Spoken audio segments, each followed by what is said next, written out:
अजून एक महत्त्वाची बातमी ती म्हणजे मुख्यमंत्री उद्धव ठाकरे 1 वाजता जनतेशी संवाद साधणार आहेत। आज दुपारी बरोबर 1 वाजता फेसबुक लाईव्हच्या माध्यमातून मुख्यमंत्री उद्धव ठाकरे जनतेशी संवाद साधणार आहेत। तर आजच्या संवादामध्ये मुख्यमंत्री हे काय आता संवाद साधतात, अगदी काही क्षणात मुख्यमंत्री बोलायला सुरुवात होईल आणि उद्धव ठाकरे आज जनतेशी संवाद साधणार आहेत फेसबुक लाईव्हच्या माध्यमातून। अगदी काही क्षणात उद्धव ठाकरे बोलतील, तुम्हाला TV9 मराठीवरती लाईव्ह बघायला मिळेल।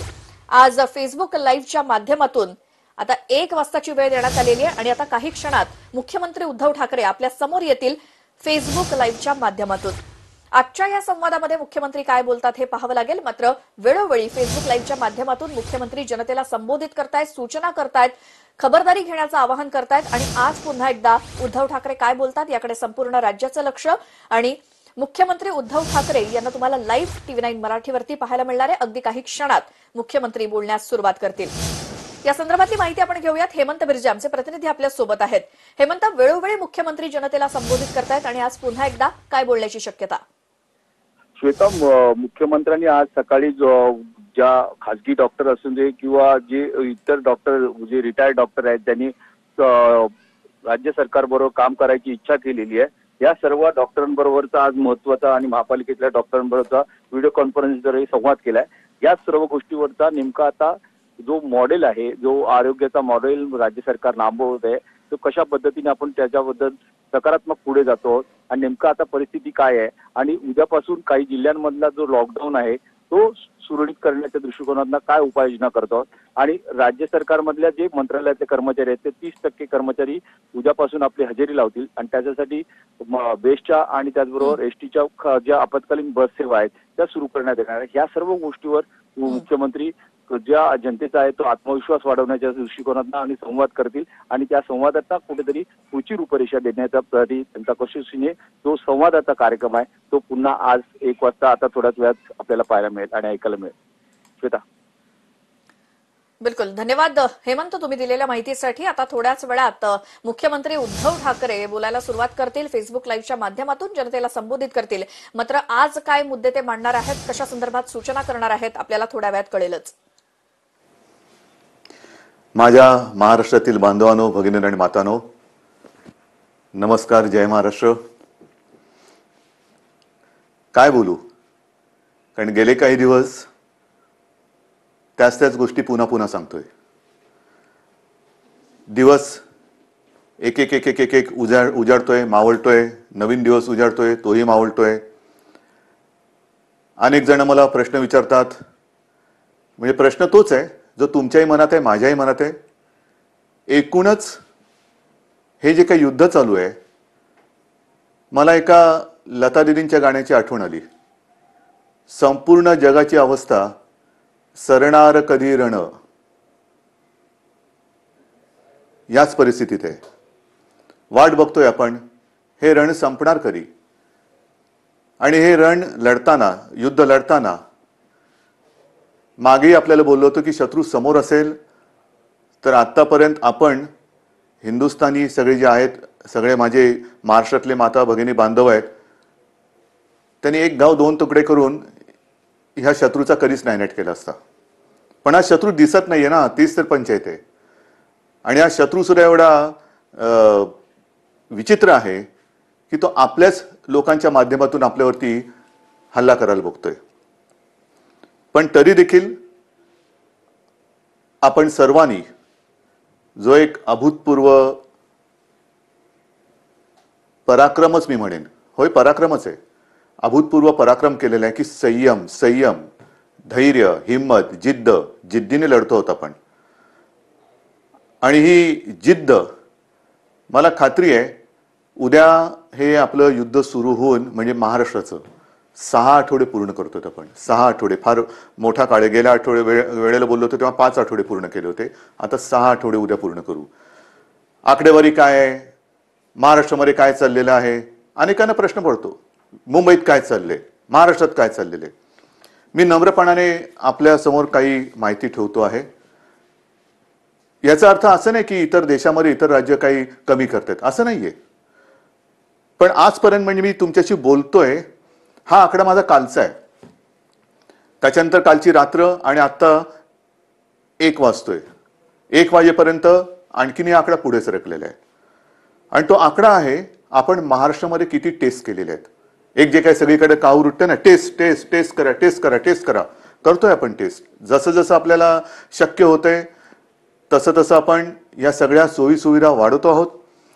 आत्तापर्यंत माझ्याकडे जो आकडा आहे, आत्तापर्यंत म्हणजे हा कालचा, मी पुन्हा एकदा सांगतो, काल संध्याकाळपर्यंतचा साधारणतः 66,796 म्हणजे 66,800 पर्यंत ह्या टेस्ट झालेल्या आहेत. त्याच्यामध्ये किमान 95% ह्या टेस्टमधले जे आपल्या व्यक्ती होत्या त्या निगेटिव्ह आलेल्या आहेत, म्हणजे त्यांना ह्याचा प्रादुर्भाव झालेला नाही. 66-67 ह्या टेस्ट झाल्यानंतर मग जे चित्र आपल्या समोर आहे ते हेच आहे की साधारणतः 3,666-67 टेस्ट केल्यानंतर त्याच्यात 3,600 हे पॉझिटिव्ह आलेले आहेत. एकूण आतापर्यंत त्यातले 300-350 हे कालपर्यंत सांगतोय, ज्यांना ह्याचा प्रादुर्भाव झाला होता त्यांना बरं करून आपण घरी सुद्धा सोडलेलं आहे. आतापर्यंत सुद्धा एक आपण समाधान मानू शकतोय की जेवढे काही पॉझिटिव्ह रुग्ण आपल्याला सापडत आहेत त्यांच्यात किमान 70 ते 75% हे अतिसौम्य किंवा ज्यांना अजिबात लक्षणं नाहीत या वर्गात मोडत आहेत. आपल्याकडे जवळपास आज 52 रुग्ण हे थोडेसे मध्यम गंभीर ते अतिगंभीर या वर्गामध्ये मोडत आहेत. आपलं आता लक्ष आहे हे जे गंभीर आहेत त्यांना वाचवणं. पण होतंय काय की काही ठिकाणी आज सुद्धा मला ठिकठिकाणच्या डॉक्टरांकडनं जे काही त्यांच्याशी चर्चा करतोय तर असं समजतंय की बऱ्याच वेळेला अगदी शेवटच्या टप्प्यामध्ये हे रुग्ण आपल्याकडे येतात, म्हणजे आपण काहीच करू शकत नाही. काही केसेसमध्ये तर असे आढळून आलेले आहे की तो रुग्ण आल्यानंतर त्याचा रिपोर्ट टेस्टला दिल्यानंतर तो जो काय काळ लागतो, टेस्टसाठी जो काय काळ लागतो, रिपोर्ट येण्यासाठी तो लागतोच आहे. तो काय अजून कोणी कमी नाही करू शकलेला. तो रिपोर्ट प्राथमिकता देऊन आपण करून घेतो की हा गंभीर आहे, ह्याचा रिपोर्ट आम्हाला आधी द्या. एक काही अपवादात्मक परिस्थितीत असे झालेले आहे की ते रिपोर्ट येण्याच्या आतच त्यांचं दुर्दैवाने निधन झालेलं आहे. आणि म्हणून मला नेहमी हेच तुम्हाला सांगतो आहे आणि सांगायचं आहे की कोणतेही लक्षण, सर्दी, खोकला, ताप हे लपवू नका, घरच्या घरी उपचार करू नका. आपण याची विभागणी केलेली आहे ज्याला आपण फीवर क्लिनिक म्हणतो. सर्दी, खोकला, ताप यांच्यासाठी दवाखाने पण सुरू केलेले आहेत. ज्यांना ज्यांना ही लक्षणं आढळतील, ही अशी काही ज्याला म्हणतो ना की नुसतं संसर्ग म्हणजे हात लावला तरी झाला असं नाहीये. जर मास्क लावला, थोडं अंतर ठेवलं तर हे प्रादुर्भाव याचा टाळता येतो. पण आपल्यापासून आपल्याला हे लक्षणं दिसत असतील तर लोक वालीत टाकतील का? अशा संस्कृतीचा महाराष्ट्र नाहीये. एकमेकाला मदत करणारी आपली संस्कृती आहे. आणि म्हणून मी पुन्हा आपल्याला विनंती करतोय की जर का कोणाला अशी लक्षणं आढळली, स्वतःमध्ये अशी लक्षणं वाटली तर न घाबरता, न पळता, घरच्या घरी न राहता तुम्ही ह्या दवाखान्यात या. जेवढं लवकर आपण याल तेवढं लवकर आपल्यावरती इलाज होईल. आणि मी गेल्या वेळेला सांगितलं होतं की करोना झाला म्हणजे संपलं, असं नाही. आज सुद्धा जे मी तुम्हाला आकडा दिलेला आहे, बरं होऊन म्हणजे काही ठिकाणी तर जवळपास गंभीर झालेली रुग्ण सुद्धा बरे होऊन आपण घरी सोडलेत, म्हणजे त्यांना जाऊ दिले, बरं करून घरी जाऊ दिलेलं आहे. तर असंही आहे, अगदी 6 महिन्याच्या बाळापासून 83, 84, 85 वयाच्या आजीपर्यंत रुग्ण हे बरे झालेले आहेत, बरे होत आहेत. पण वेळेमध्ये आले तर वेळेत आले पाहिजे.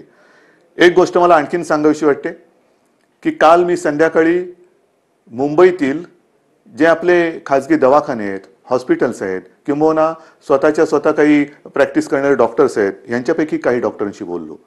आणि मला समाधान आहेत, हे सुद्धा कुठेही लढायला कमी नाही आहेत.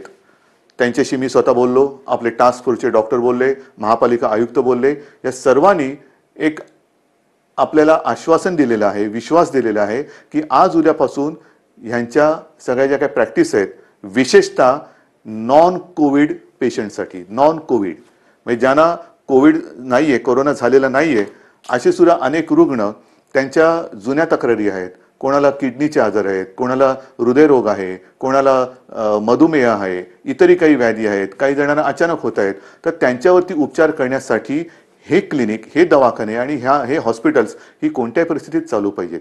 नाहीतर कोरोना करताना ह्यांच्याकडे दुर्लक्ष झालं तर हाही वर्ग खूप मोठा आहे. त्याच्यासाठी ते आपल्याला मदत करतायत, त्या सगळ्यांना मी धन्यवाद देतोय. आणि मी संपूर्ण महाराष्ट्रातील डॉक्टर्सना आवाहन करतोय, विनंती करतो आहे की मुंबईतले डॉक्टर्स तयार झालेले आहेत, महाराष्ट्रामध्ये सुद्धा तयार होत आहेत, पण आता घाबरू नका. तुम्हाला जे जे काही हवं आहे, जे जे काय सरकार म्हणून करता येणं शक्य आहे, ते सर्व सरकार म्हणून आम्ही करतो आहोत. काही काळजी करू नका. तुम्हाला अगदी पीपी किट पाहिजे असतील, जिथे जिथे शक्य आहे, कारण आजही या सगळ्या उपकरणांचा थोडा नाही म्हटलं तरी तुटवडा आहेच. मी उगाच काहीतरी खोटं सांगणार नाहीये, पण तुटवडा थोडासा आहे. पुरवठा होतो आहे, केंद्राकडनं होतोय, राज्य सरकार सुद्धा जिथून जिथून शक्य होईल तिथून तिथून हा जो काही उपकरणांचा आपल्याला पुरवठा होऊ शकतोय संपर्क करून त्यांच्याकडनं सुद्धा घेतोय. म्हणजे हे होत आहे, परिस्थिती सुधारते, नक्की सुधारते. धान्याच्या बाबतीत सुद्धा जवळपास 80-90% लोकांपर्यंत राशन आपण पोहोचवलेलं आहे. भगवा रेशन कार्डच्या बाबतीमध्ये राज्याने जो एक मोठा निर्णय घेतला त्याच्याप्रमाणे वाटप आता येत्या काही दिवसात सुरू होते. आपण त्यांना कमी दराने, सवलतीच्या दराने अन्नधान्य देतो आहोत. केंद्राने सुद्धा, मी मागे जे बोललो होतो किमान आधारभूत किमतीने, त्याच्या बाबतीत सुद्धा ते मदत करतायत. आपल्याला अजून काय करता येणं शक्य आहे ह्याच्याबद्दल विचार करून केंद्राशी आपली बोलणी चालू आहेत. केंद्र सुद्धा आपल्याला मदत करते. महत्वाचा मुद्दा काय, अनेकांना असं आजही वाटते की केंद्र सरकार मोफत धान्य वाटते, तुम्ही का नाही देत? मोफत धान्य, केंद्र मोफत धान्य देते, मग तुम्ही का नाही देत? मोफत देते, पण ते आतापर्यंत तरी फक्त त्यांनी तांदूळ दिलेले आहे. आणि हा तांदूळ सुद्धा अन्न सुरक्षा जी काही आपली एक योजना आहे त्यातल्या लाभार्थ्यांसाठी आहे. जसजसा तांदूळ येतोय तसं तोही आपण वाटतोय. या तांदूळाबरोबर आपण डाळ आणि गव्हाची मागणी केलेली आहे. कारण नुसता तांदूळ घेतोय तो आम्ही देतोय, पण तांदूळासोबत म्हणजे भाताबरोबर गहू आणि डाळ तर पाहिजे. त्या गहू आणि डाळीची सुद्धा आपण मागणी केलेली आहे. आणि मला विश्वास आहे अजून जरी त्याच्यात काही सुधारणा झाली नसली तरी लवकरात लवकर केंद्र सरकार ही आपली मागणी मान्य करून डाळीचा आणि गव्हाचा सुद्धा पुरवठा आपल्याला करेल. तो जसा येईल तसं तो आपण वितरण करायला त्याची सुरुवात करतोय. एकूणच काय की हळूहळू आता गोष्टी या आपल्याला लक्षात आल्यानंतर त्याच्याही बाबतीत यंत्रणा ही व्यवस्थित काम करते आहे. हे सगळं करताना आता उद्या 20 तारीख आपण तर आपला लॉकडाऊन 30 तारखेपर्यंत आणि केंद्र सरकारने म्हणजे माननीय पंतप्रधानांनी तर 3 मे पर्यंत केलं. चांगली गोष्ट केली. ह्याचं कारण असं की गेल्या काही दिवसामध्ये हे जे काही आकडे आहेत हे केंद्र सरकार सुद्धा बोलते की थोडेसे त्याच्यामध्ये घट होते. महाराष्ट्रामध्ये सुद्धा आणि मुंबईमध्ये सुद्धा मी अद्याप काही बोलणार नाहीये.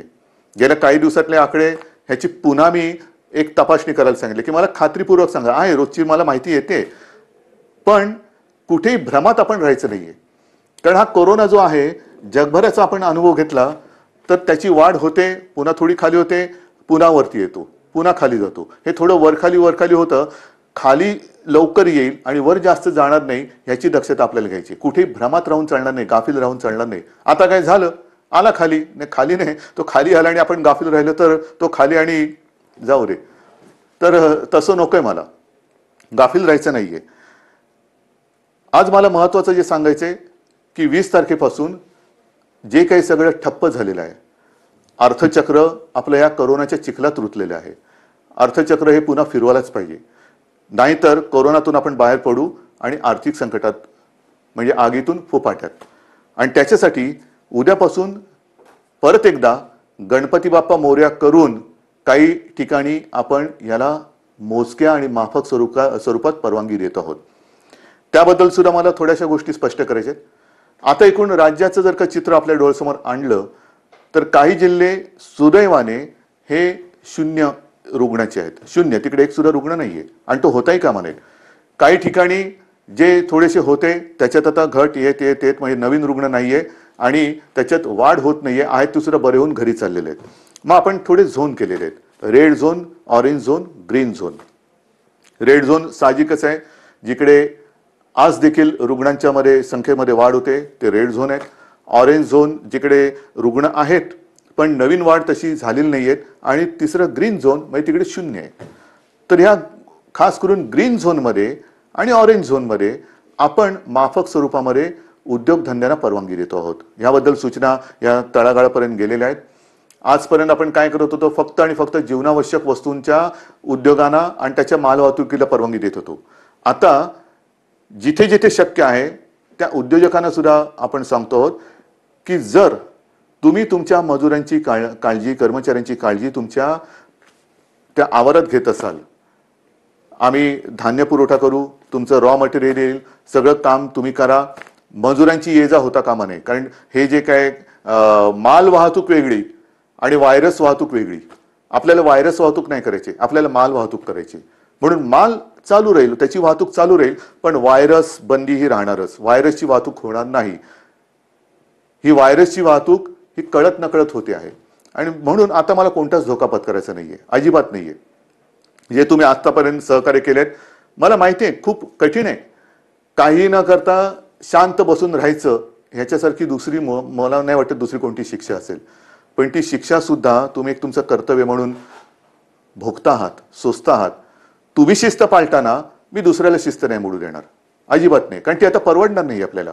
आणि त्याकरता आपण ह्या काही गोष्टी, सवलती म्हणा किंवा थोडीशी एक हातपायाची, म्हणजे बराच वेळ अंग आखडून गेल्यानंतर हळूहळू आपण सुरू करतो ना, तसं सुरू करायचंय. एकदम उठून उड्या मारायला लागला तर पुन्हा काहीतरी व्हायचं. तर तसं नाही, हळूहळू शिथिलता आणत आणत आणत आपण पुन्हा पूर्वपदावरती यायचंय. आणि त्याच्याकरता या काही ज्या मुभा म्हणतोय त्या आपण देतो आहोत. त्याच्यामध्ये साहजिकच आहे, शेती आणि कृषी याच्यात पहिले बंधन नव्हतं, आताही नाही, राहणार नाही. जीवनावश्यक वस्तू, त्यांचा पुरवठा, त्यांचं उत्पादन, ह्याच्यात कुठेही एक रुकावट येणार नाही. इतरही काही ज्या काही गोष्टी आहेत त्याची सुद्धा वर्गवारी केलेली आहे. केंद्राकडनं सुद्धा आत्ताच एक सूचना आलेली आहे, सूचनाची नियमावली आलेली आहे, त्याच्याप्रमाणे सुद्धा काही होईल. म्हणजेच काय की एक लक्षात घ्या की जिल्ह्याच्या विषयी आपण उघडत नाही आहोत, अजिबात नाही. या जिल्ह्यातून त्या जिल्ह्यात जायला अजूनही परवानगी दिलेली नाही. फक्त माल वाहतूक होत राहील, पण आपण तर घरातच राहायचंय. जिल्ह्यातल्या जिल्ह्यात जिथे, म्हणजे हे जिल्हे जिथे त्याच्यात काही शून्य आहे, ग्रीन झोन आहे, तिथल्या तिथे, म्हणजे तिथे आता कोरोना नाहीये, त्याच्यात आपण तिथल्या तिथे ये जा करायला देतोय. दुसऱ्या जिल्ह्यात त्या जिल्ह्यात देतोय, पण ह्या जिल्ह्यातली माणसं त्या जिल्ह्यात, त्या जिल्ह्यातली माणसं ह्या जिल्ह्यात, हे आता तरी आपण होऊ देत नाहीये. किमान 3 मे पर्यंत तरी ही बंधन आपल्याला पाळायचे. आणि हे करताना मला साहजिक आहे की काही जणांच्या मनासारखं होतंय, ते आपल्याला आशीर्वाद देत आहेत, माझं कौतुक करतायत, उद्धवजी चांगलं काम करतायत. काही जणांच्या मनासारखं होत नाहीये, साहजिकच आहे, ते माझ्यावरती थोडेसे रागावले असतील. खास करून मी माझ्या पत्रकार बांधवांना सांगतोय, पत्रकार बांधव, कारण काल आपण एक नियम सगळ्यांना सांगितलं की वृत्तपत्रांवरती बंदी नाहीये, अजिबात नाहीये. वृत्तपत्र ही जसं आपण पेपर स्टॉल म्हणतो तिथे उपलब्ध करायला काही हरकत नाहीये. पण खास करून मुंबई, पुणे जिथे रेड झोन आहे तिथे मात्र घरोघरी वृत्तपत्र आज तरी टाकू देणं हे मला योग्य वाटत नाहीये. मला कोणाशी वाद नाही करायचा की याने काय होतं, त्याने काय होतं, नाही. कदाचित माझी भीती अनाठही असेल, भीती अयोग्य असेल. मला कोणी वाईट म्हणतील, म्हणू देत. मी महाराष्ट्रासाठी वाईटपणा घ्यायला तयार आहे, जरूर तयार आहे.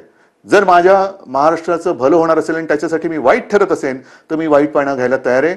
अत्यंत नम्रपणाने, जसं तुम्ही माझं कौतुक करता तसंच हा वाईटपणा सुद्धा मी स्वीकारायला तयार आहे. पण कृपा करून आत्ता ह्या आणीबाणी, म्हणजे हे आरोग्यविषयक आणीबाणी असताना त्याच्यात मला कोणताही धोका घ्यायचा नाहीये.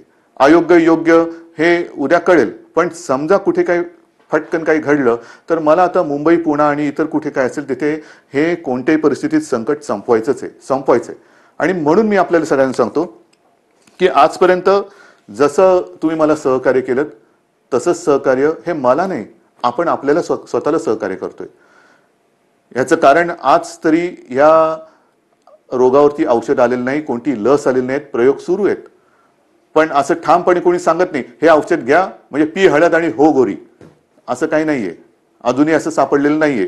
ते सापडेल तेव्हा हे सगळीकडे होईल, मग ही भीती कमी होईल.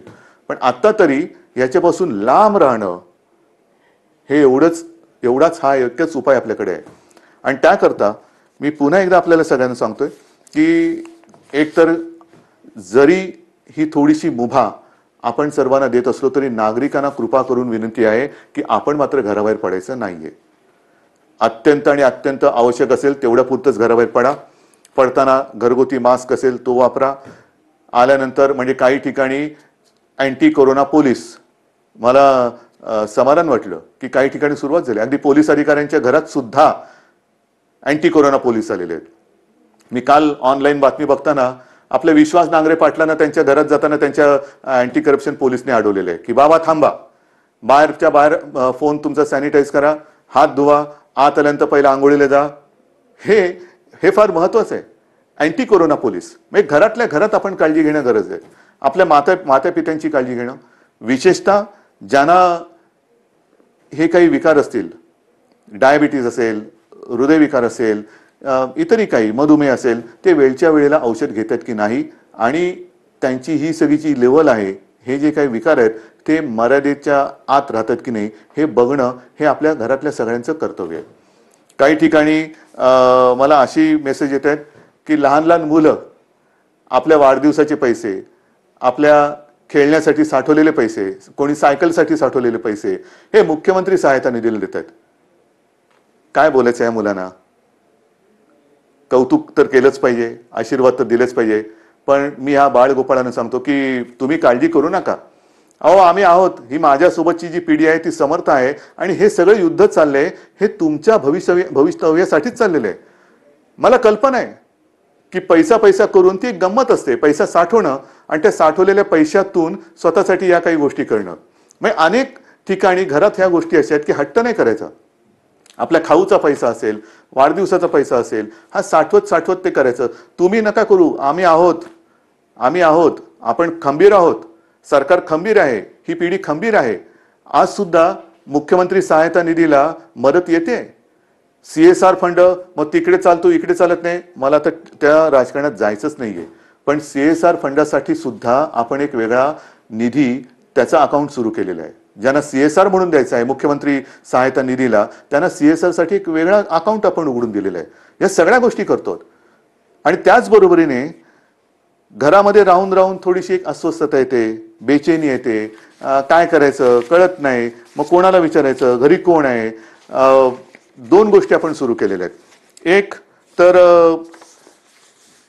खरं म्हणजे महाराष्ट्रामध्ये याची गरज नाहीये, कारण महाराष्ट्र आपला हा सुसंस्कृत आहे. पण ज्या बातम्या येतात जगभरातून की घराघरामध्ये महिलांवरती अत्याचार किंवा हिंसाचार ह्या गोष्टी वाढतात. महाराष्ट्रात असं होणार नाही. एक सुद्धा केस अशी होता कामा नये, अजिबात होता कामा नये. पण तरी देखील महिलांना मी विनंती करतोय की समजा दुर्दैवाने कुठे असा आपल्याला अनुभव आला तर 100 नंबर हा आपल्या मदतीसाठी आपण केलेला आहे. कुठे अशी जर का तुम्हाला वाटली की इकडे आपल्यावरती अन्याय होतो किंवा थोडंसं होते, मानसिक स्थिती थोडीशी इकडे तिकडे होते, पण तिच्यासाठी ती सांभाळण्यासाठी आणि महिलांना रक्षण देण्यासाठी एक 100 नंबर हा आपण त्या सेवेसाठी देतो. दुर्दैवाने जर का अशी कुठे घटना घडत असेल तर 100 या नंबरवरती माझ्या माता भगिनींनी फोन करावा. तत्काळ आपलं महाराष्ट्र सरकार आपला भाऊ म्हणून आपल्या सोबत आपल्या मदतीसाठी धावून आल्याशिवाय राहणार नाही.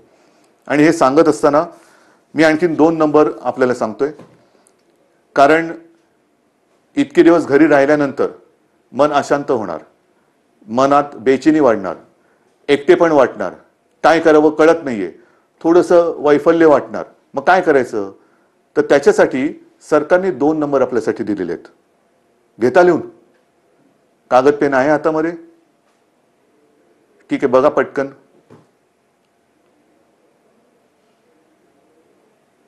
घ्या लिहून.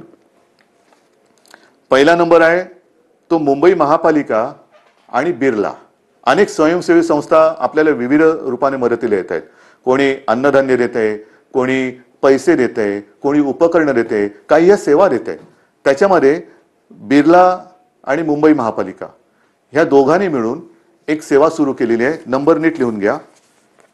1800 लिहिलात? 1800 120 820050. पुन्हा एकदा सांगतो. 1800 120 820050. हे मुंबई महापालिका आणि बिर्ला यांच्या सौजन्याने आहे. दुसरा नंबर जो आहे त्याच्यामध्ये आपला आदिवासी विभाग आहे. त्या आदिवासी विभागाने एक जबाबदारी घेतली. त्यांना सुद्धा धन्यवाद देतो. त्यांच्यासोबत प्रोजेक्ट मुंबई ही एक संस्था आहे आणि दुसरी प्रफुल्ला, ह्या तीन जण मिळून त्यांनी सुद्धा ही एक सेवा सुरू केलेली आहे. तोही नंबर देतो, तो नंबर घ्या. 1800 बरोबर आहे, 1800 102 4040. सांगू परत, घ्या. 1800 102 4040. तर असं हे आपण जे जे काय करता येणं शक्य असेल ते करतोय. पण तूर्त 3 मे पर्यंत बाकी सगळ्या गोष्टी ह्या लॉकडाऊन मधल्या तशाच बंद राहतील. कोणत्याही स्वरूपाचे धार्मिक, राजकीय, सांस्कृतिक कार्यक्रम हे महाराष्ट्रामध्ये होणार नाही. कोणत्याही प्रकारची रेल्वे वाहतूक, विमानाची वाहतूक ही महाराष्ट्रात, मुंबईत होणार नाही. वृत्तपत्र माझ्या बांधवांना त्यांना सांगतोय की काल मी काही जबाबदार संपादकांशी आणि व्यक्तींशी बोललो. त्यांच्याशी त्यांना नीट समजून सांगितल्यानंतर त्यांनाही हे लक्षात आलेलं आहे. येत्या 2-3 दिवसात मुंबई पुन्हा वगळून इतरत्र महाराष्ट्रामध्ये आपण काय करू शकतो त्याच्याबद्दल आपण निर्णय घेतो आहोत. काळजी करू नका, सगळ्यांनाच कामं करण्याची इच्छा आहे. कोणालाच असं वाटत नाहीये की हे बंधन आपल्याला फार हितकारक आहे, अजिबात नाहीये. शेवटी बंधन टाकणं ही आनंदाची नाही तर अत्यंत क्लेशकारक गोष्ट असते. तुम्हाला मी उलट मुख्यमंत्री म्हणून आणि सरकार म्हणून आमचं काम असं आहे की जास्तीत जास्त स्वातंत्र्य, एक मोकळेपण हे आपल्या जनतेला द्यावं, आनंद त्यांना द्यावा.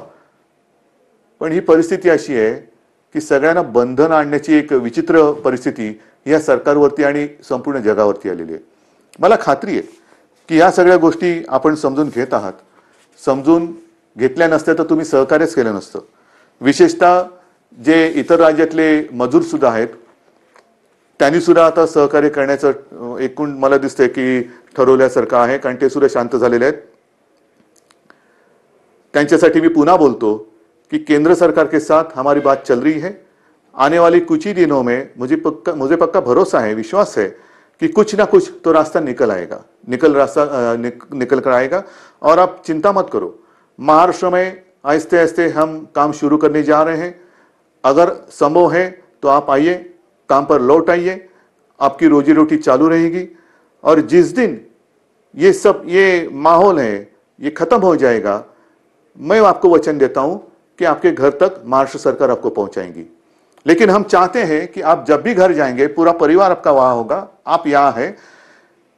ये अच्छी बात नहीं है, मैं भी मानता हूं, समझता हूं. लेकिन जब भी आप घर लौटेंगे एक खुशी खुशी जाओ, डर कर नहीं जाना.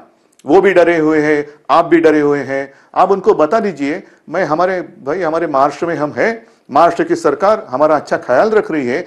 आप हमारी चिंता ना करें, आपकी भी चिंता वहां की सरकार आपका ख्याल रख रही है, तो आप भी चिंता ना करें. लेकिन सब संभल कर रहिए. ये दिन कुछ ही दिनों का सवाल है, ये भी दिन निकल जाएंगे और फिर से मुझे पक्का भरोसा है खुशी की दिन लौट आएंगे. और इन शब्दों के साथ सबको मैं आभार व्यक्त करता हूं, धन्यवाद देता हूं. सगळ्यांना जय हिंद, जय महाराष्ट्र. लढायचंच आणि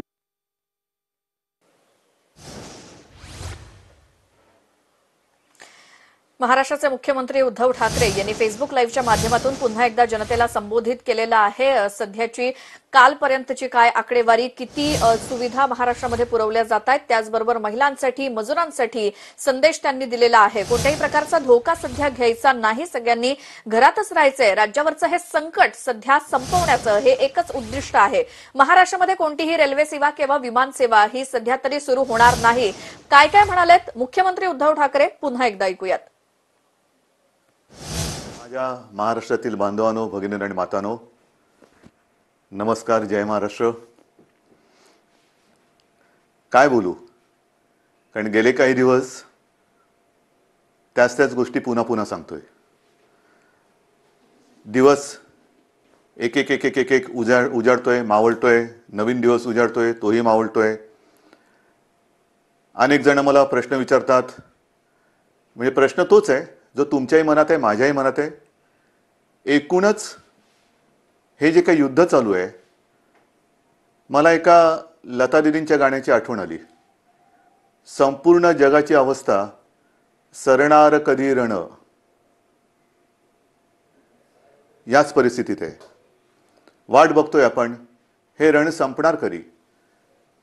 आणि हे रण लढताना, युद्ध लढताना मागेही आपल्याला बोललो होतो की शत्रू समोर असेल तर आत्तापर्यंत आपण हिंदुस्थानी सगळे जे आहेत, सगळे माझे महाराष्ट्रातले माता भगिनी बांधव आहेत, त्यांनी एक गाव दोन तुकडे करून ह्या शत्रूचा कधीच नायनाट केला असता. पण हा शत्रू दिसत नाहीये ना, तीच तर पंचायत आहे.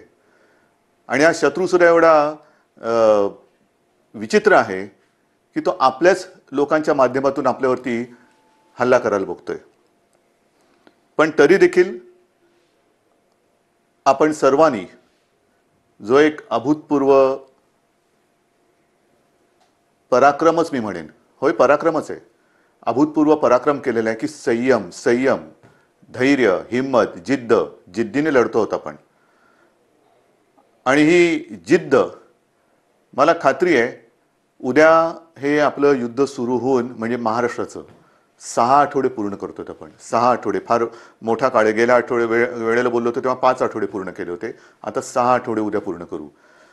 आकडेवारी काय आहे, महाराष्ट्रामध्ये काय चाललेलं आहे, अनेकांना प्रश्न पडतो. मुंबईत काय चाललंय, महाराष्ट्रात काय चाललेलं आहे. मी नम्रपणाने आपल्या समोर काही माहिती ठेवतो आहे. याचा अर्थ असं नाही की इतर देशामध्ये इतर राज्य काही कमी करतात, असं नाहीये. पण आजपर्यंत, म्हणजे मी तुमच्याशी बोलतोय, हा आकडा माझा कालचा आहे. त्याच्यानंतर कालची रात्र आणि आता 1 वाजतोय. 1 वाजेपर्यंत आणखीन हा आकडा पुढे सरकलेला आहे. आणि तो आकडा आहे आपण महाराष्ट्रामध्ये किती टेस्ट केलेले आहेत. एक जे काही सगळीकडे काहूर उठतं ना, टेस्ट करा, करतोय आपण टेस्ट. जसं जसं आपल्याला शक्य होतंय तसं तसं आपण या सगळ्या सोयी सुविधा वाढवतो आहोत. आत्तापर्यंत माझ्याकडे जो आकडा आहे, आत्तापर्यंत म्हणजे हा कालचा, मी पुन्हा एकदा सांगतो, काल संध्याकाळपर्यंतचा साधारणतः 66,796, म्हणजे 66,800 पर्यंत ह्या टेस्ट झालेल्या आहेत. त्याच्यामध्ये किमान 95% ह्या टेस्टमधले जे आपल्या व्यक्ती होत्या त्या निगेटिव्ह आलेल्या आहेत, म्हणजे त्यांना ह्याचा प्रादुर्भाव झालेला नाही. 66-67,000 ह्या टेस्ट झाल्यानंतर मग जे चित्र आपल्या समोर आहे ते हेच आहे की साधारणतः 3,666-67,000 टेस्ट केल्यानंतर त्याच्यात 3,600 हे पॉझिटिव्ह आलेले आहेत. एकूण आतापर्यंत त्यातले 300-350 हे कालपर्यंत सांगतोय, ज्यांना ह्याचा प्रादुर्भाव झाला होता त्यांना बरं करून आपण घरी सुद्धा सोडलेलं आहे. आत्तापर्यंत सुद्धा एक आपण समाधान मानू शकतोय की जेवढे काही पॉझिटिव्ह रुग्ण आपल्याला सापडत आहेत त्यांच्यात किमान 70 ते 75% हे अतिसौम्य किंवा ज्यांना अजिबात लक्षणं नाहीत या वर्गात मोडत आहेत. आपल्याकडे जवळपास आज 52 रुग्ण हे थोडेसे मध्यम, गंभीर ते अतिगंभीर या वर्गामध्ये मोडत आहेत. जे काही त्यांच्याशी चर्चा करतोय तर असं समजतंय की बऱ्याच वेळेला अगदी शेवटच्या टप्प्यामध्ये हे रुग्ण आपल्याकडे येतात, म्हणजे आपण काहीच करू शकत नाही. काही केसेसमध्ये तर असे आढळून आलेले आहे की तो रुग्ण आल्यानंतर त्याचा रिपोर्ट टेस्टला दिल्यानंतर तो जो काय काळ लागतो, टेस्टसाठी जो काय काळ लागतो, रिपोर्ट येण्यासाठी तो लागतोच आहे. तो काय अजून कोणी कमी नाही करू शकलेला. तो रिपोर्ट प्राथमिकता देऊन आपण करून घेतो की हा गंभीर आहे, ह्याचा रिपोर्ट आम्हाला आधी द्या. एक काही अपवादात्मक परिस्थितीत असे झालेले आहे की ते रिपोर्ट येण्याच्या आतच त्यांचं दुर्दैवाने निधन झालेलं आहे. आणि म्हणून मला नेहमी हेच तुम्हाला सांगतो आहे आणि सांगायचं आहे की कोणतेही लक्षण, सर्दी, खोकला, ताप हे लपवू नका. घरच्या घरी उपचार करू नका. आपण याची विभागणी केलेली आहे, ज्याला आपण फीवर क्लिनिक म्हणतो. सर्दी, खोकला, ताप यांच्यासाठी दवाखाने पण सुरू केलेले आहेत. ज्यांना ही लक्षणं आढळतील, ही अशी काही ज्याला म्हणतो ना की नुसतं संसर्ग म्हणजे हात लावला तरी झालं, असं नाहीये. जर मास्क लावला, थोडं अंतर ठेवलं तर हे प्रादुर्भावाचा टाळता येतो. पण आपल्यापासून आपल्याला हे लक्षणे दिसत असतील तर लोक वालीत टाकतील का? अशा संस्कृतीचा महाराष्ट्र नाहीये. एकमेकाला मदत करणारी आपली संस्कृती आहे. आणि म्हणून मी पुन्हा आपल्याला विनंती करतोय की जर का कोणाला अशी लक्षणं आढळली, स्वतःमध्ये अशी लक्षणं वाटली, तर न घाबरता, न पळता, घरच्या घरी न राहता तुम्ही ह्या दवाखान्यात या. जेवढं लवकर आपण याल तेवढं लवकर आपल्यावरती इलाज होईल. आणि मी गेल्या वेळेला सांगितलं होतं की करोना झाला म्हणजे संपलं, असं नाही. आज सुद्धा जे मी तुम्हाला आकडा दिलेला आहे, बरं होऊन म्हणजे काही ठिकाणी तर जवळपास गंभीर झालेली रुग्ण सुद्धा बरे होऊन आपण घरी सोडलेत, म्हणजे त्यांना जाऊ दिले, बरं करून घरी जाऊ दिलेलं आहे. तर असंही आहे, अगदी 6 महिन्याच्या बाळापासून 83, 84, 85 वयाच्या आजीपर्यंत रुग्ण हे बरे झालेले आहेत, बरे होत आहेत. पण वेळेमध्ये आले तर, वेळेत आले पाहिजे. एक गोष्ट मला आणखीन सांगावीशी वाटते की काल मी संध्याकाळी मुंबईतील जे आपले खाजगी दवाखाने आहेत, हॉस्पिटल्स आहेत, किंबहुना स्वतः काही प्रॅक्टिस करणारे डॉक्टर्स आहेत, यांच्यापैकी काही डॉक्टरांशी बोललो. लढायला कमी नाही आहेत. त्यांच्याशी मी स्वतः बोललो, आपले टास्क फोर्सचे डॉक्टर बोलले, महापालिका आयुक्त बोलले. या सर्वांनी एक आपल्याला आश्वासन दिलेलं आहे, विश्वास दिलेला आहे की आज उद्यापासून ह्यांच्या सगळ्या ज्या काही प्रॅक्टिस आहेत, विशेषतः नॉन कोविड पेशंटसाठी, नॉन कोविड म्हणजे ज्यांना कोविड नाहीये, कोरोना झालेला नाहीये, असे सुद्धा अनेक रुग्ण, त्यांच्या जुन्या तक्रारी आहेत. कोणाला किडनीचे आजार आहेत, कोणाला हृदयरोग आहे, कोणाला मधुमेह आहे, इतरही काही व्याधी आहेत, काही जणांना अचानक होत आहेत. तर त्यांच्यावरती उपचार करण्यासाठी हे क्लिनिक, हे दवाखाने आणि हे हॉस्पिटल्स ही कोणत्याही परिस्थितीत चालू पाहिजेत. नाहीतर कोरोना कोरोना कोरोना करताना ह्यांच्याकडे दुर्लक्ष झालं तर हाही वर्ग खूप मोठा आहे. त्याच्यासाठी ते आपल्याला मदत करतायत, त्या सगळ्यांना मी धन्यवाद देतोय. आणि मी संपूर्ण महाराष्ट्रातील डॉक्टर्सना आवाहन करतोय, विनंती करतो आहे की मुंबईतले डॉक्टर्स तयार झालेले आहेत, महाराष्ट्रामध्ये सुद्धा तयार होत आहेत. पण आता घाबरू नका. तुम्हाला जे जे काही हवं आहे, जे जे काय सरकार म्हणून करता येणं शक्य आहे, ते सर्व सरकार म्हणून आम्ही करतो आहोत. काही काळजी करू नका. तुम्हाला अगदी पीपी किट पाहिजे असतील, जिथे जिथे शक्य आहे, कारण आजही या सगळ्या उपकरणांचा थोडा नाही म्हटलं तरी तुटवडा आहेच. मी उगाच काहीतरी खोटं सांगणार नाहीये, पण तुटवडा थोडासा आहे. पुरवठा होतो आहे, केंद्राकडनं होतोय, राज्य सरकार सुद्धा जिथून जिथून शक्य होईल तिथून हा जो काही उपकरणांचा आपल्याला पुरवठा होऊ शकतोय त्यांना संपर्क करून त्यांच्याकडनं सुद्धा घेतोय. म्हणजे हे होत आहे, परिस्थिती सुधारते, नक्की सुधारते. धान्याच्या बाबतीत सुद्धा जवळपास 80-90% लोकांपर्यंत राशन आपण पोहोचवलेलं आहे. भगवा रेशन कार्डच्या बाबतीमध्ये राज्याने जो एक मोठा निर्णय घेतला त्याच्याप्रमाणे वाटप आता येत्या काही दिवसात सुरू होते. आपण त्यांना कमी दराने, सवलतीच्या दराने अन्नधान्य देतो आहोत. केंद्राने सुद्धा, मी मागे जे बोललो होतो किमान आधारभूत किमतीने, त्याच्या बाबतीत सुद्धा ते मदत करतायत. आपल्याला अजून काय करता येणं शक्य आहे ह्याच्याबद्दल विचार करून केंद्राशी आपली बोलणी चालू आहेत. केंद्र सुद्धा आपल्याला मदत करते. महत्वाचा मुद्दा काय, अनेकांना असं आजही वाटते की केंद्र सरकार मोफत धान्य वाटते, तुम्ही का नाही देत? मोफत धान्य, केंद्र मोफत धान्य देते, मग तुम्ही का नाही देत? मोफत देत आहे, पण ते आतापर्यंत तरी फक्त त्यांनी तांदूळ दिलेला आहे. आणि हा तांदूळ सुद्धा अन्न सुरक्षा जी काही आपली एक योजना आहे त्यातल्या लाभार्थ्यांसाठी आहे. जसजसा तांदूळ येतोय तसं तोही आपण वाटतोय. या तांदूळाबरोबर आपण डाळ आणि गव्हाची मागणी केलेली आहे. कारण नुसतं तांदूळ घेतोय तो आम्ही देतोय, पण तांदूळासोबत म्हणजे भाताबरोबर गहू आणि डाळ तर पाहिजे. त्या गहू आणि डाळीची सुद्धा आपण मागणी केलेली आहे. आणि मला विश्वास आहे अजून जरी त्याच्यात काही सुधारणा झाली नसली तरी लवकरात लवकर केंद्र सरकार ही आपली मागणी मान्य करून डाळीचा आणि गव्हाचा सुद्धा पुरवठा आपल्याला करेल. तो जसा येईल तसा तो आपण वितरण करेल, त्याची सुरुवात करतोय. एकूणच काय की हळूहळू आता गोष्टी या आपल्याला लक्षात आल्यानंतर त्याच्याही बाबतीत यंत्रणा ही व्यवस्थित काम करते आहे.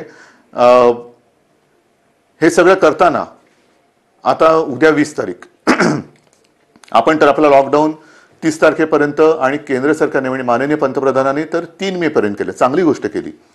ह्याचं कारण असं की गेल्या काही दिवसामध्ये हे जे काही आकडे आहेत हे केंद्र सरकार सुद्धा बोलते की थोडेसे त्याच्यामध्ये घट होते. महाराष्ट्रामध्ये सुद्धा आणि मुंबईमध्ये सुद्धा मी अद्याप काही बोलणार नाहीये.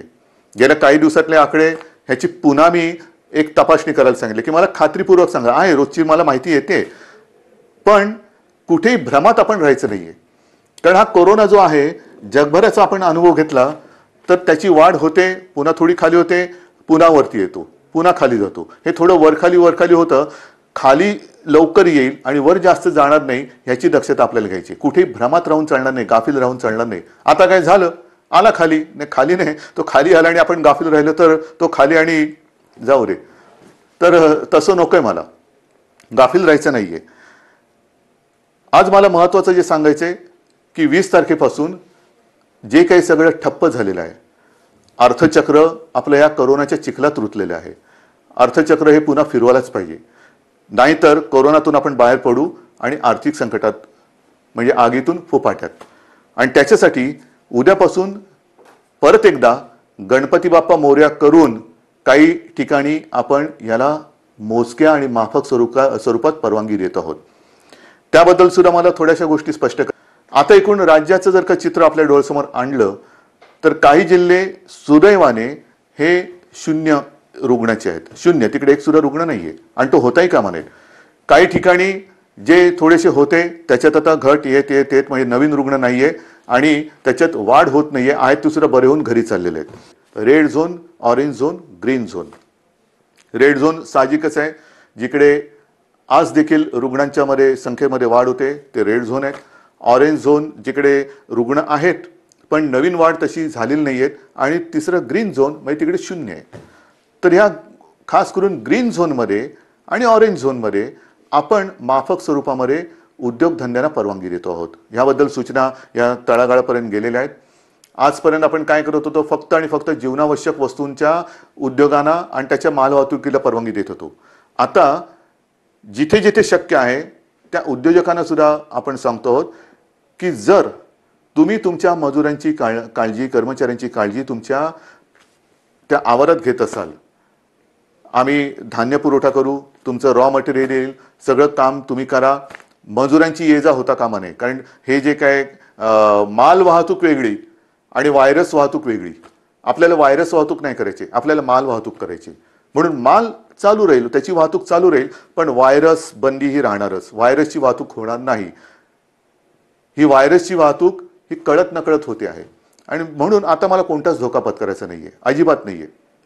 जे तुम्ही आतापर्यंत सहकार्य केलेत मला माहिती आहे खूप कठीण आहे. काही न करता शांत बसून राहायचं ह्याच्यासारखी दुसरी मला नाही वाटत दुसरी कोणती शिक्षा असेल. पण ती शिक्षा सुद्धा तुम्ही एक तुमचं कर्तव्य म्हणून भोगता आहात, सोसता आहात. तुम्ही शिस्त पाळताना मी दुसऱ्याला शिस्त नाही मोडू देणार, अजिबात नाही. कारण ती आता परवडणार नाही आपल्याला.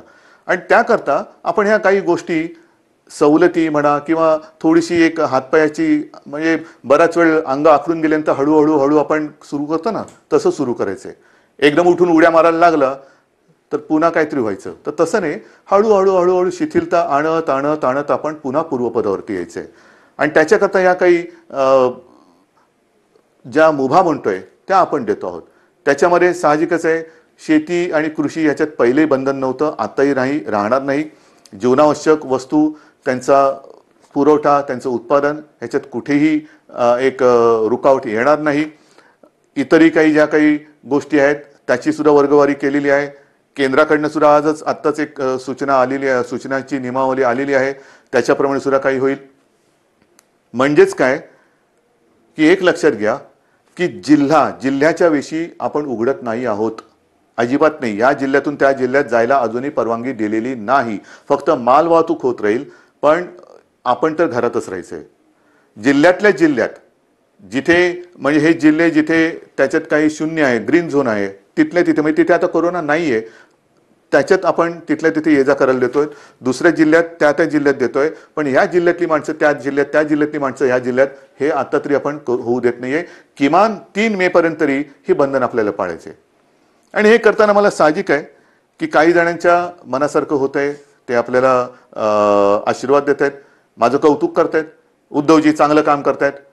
काही जणांच्या मनासारखं होत नाहीये, साहजिकच आहे, ते माझ्यावरती थोडेसे रागावले असतील. खास करून मी माझ्या पत्रकार बांधवांना सांगतोय, पत्रकार बांधव, कारण काल आपण एक नियम सगळ्यांना सांगितलं की वृत्तपत्रांवरती बंदी नाहीये, अजिबात नाहीये. वृत्तपत्र ही जसं आपण पेपर स्टॉल म्हणतो तिथे उपलब्ध करायला काही हरकत नाहीये. पण खास करून मुंबई, पुणे जिथे रेड झोन आहे तिथे मात्र घरोघरी वृत्तपत्र आज तरी टाकू देणं हे मला योग्य वाटत नाहीये. मला कोणाशी वाद नाही करायचा की याने काय होतं त्याने काय होतं. नाही, कदाचित माझी भीती अनाठही असेल, भीती अयोग्य असेल. मला कोणी वाईट म्हणतील म्हणू देत. मी महाराष्ट्रासाठी वाईटपणा घ्यायला तयार आहे, जरूर तयार आहे. जर माझ्या महाराष्ट्राचं भलं होणार असेल आणि त्याच्यासाठी मी वाईट ठरत असेल तर मी वाईटपणा घ्यायला तयार आहे. अत्यंत नम्रपणाने, जसं तुम्ही माझं कौतुक करता तसंच हा वाईटपणा सुद्धा मी स्वीकारायला तयार आहे. पण कृपा करून आत्ता ह्या आणीबाणी, म्हणजे हे आरोग्यविषयक आणीबाणी असताना त्याच्यात मला कोणताही धोका घ्यायचा नाहीये. अयोग्य योग्य हे उद्या कळेल, पण समजा कुठे काही फटकन काही घडलं तर मला आता मुंबई, पुणे आणि इतर कुठे काय असेल तिथे हे कोणत्याही परिस्थितीत संकट संपवायचंय. आणि म्हणून मी आपल्याला सगळ्यांना सांगतो की आजपर्यंत जसं तुम्ही मला सहकार्य केलं तसंच सहकार्य हे मला नाही, आपण आपल्याला स्वतःला सहकार्य करतोय. याचं कारण आज तरी या रोगावरती औषध आलेलं नाही, कोणती लस आलेली नाहीत, प्रयोग सुरू आहेत. पण असं ठामपणे कोणी सांगत नाही हे औषध घ्या म्हणजे पी हळद आणि हो गोरी, असं काही नाहीये. अजूनही असं सापडलेलं नाहीये. ते सापडेल तेव्हा हे सगळीकडे होईल, मग ही भीती कमी होईल. पण आता तरी याच्यापासून लांब राहणं हे एवढाच हा एकच उपाय आपल्याकडे आहे. आणि त्याकरता मी पुन्हा एकदा आपल्याला सगळ्यांना सांगतोय की एकतर जरी ही थोडीशी मुभा आपण सर्वांना देत असलो तरी नागरिकांना कृपा करून विनंती आहे की आपण मात्र घराबाहेर पडायचं नाहीये. अत्यंत आवश्यक असेल तेवढ्या पुरतंच घराबाहेर पडा. पडताना घरगुती मास्क असेल तो वापरा. आल्यानंतर म्हणजे काही ठिकाणी अँटी कोरोना पोलीस, मला समाधान वाटलं की काही ठिकाणी सुरुवात झाली. अगदी पोलीस अधिकाऱ्यांच्या घरात सुद्धा अँटी कोरोना पोलीस आलेले आहेत. मी काल ऑनलाईन बातमी बघताना आपल्या विश्वास नांगरे पाटलांना त्यांच्या घरात जाताना त्यांच्या अँटी करप्शन पोलीसने अडवलेले आहे की बाबा थांबा, बाहेरच्या बाहेर फोन तुमचा सॅनिटाईज करा, हात धुवा, आत आल्यानंतर पहिला आंघोळीला जा. हे फार महत्वाचं आहे. अँटी कोरोना पोलीस म्हणजे घरातल्या घरात आपण काळजी घेणं गरज आहे.